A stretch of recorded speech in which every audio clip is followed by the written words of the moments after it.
quick little video of my Chinese diesel heater. It's a Vevor 5 kilowatt with the exhaust flange.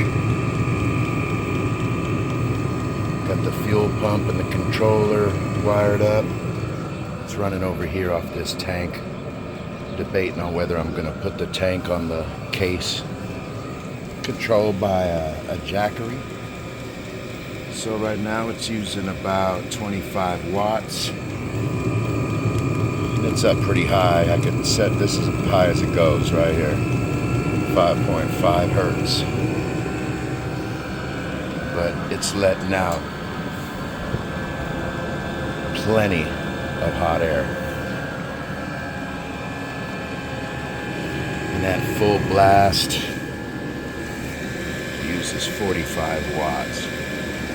So I could run it on the lowest setting and usually get away with it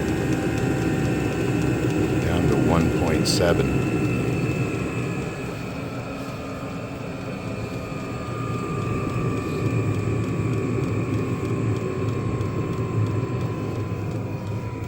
And at 1.7,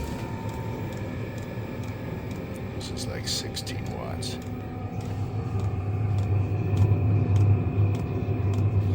So not a bad deal.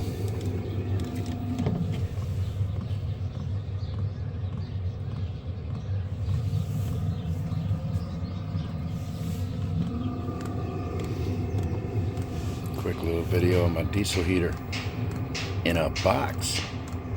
Yee!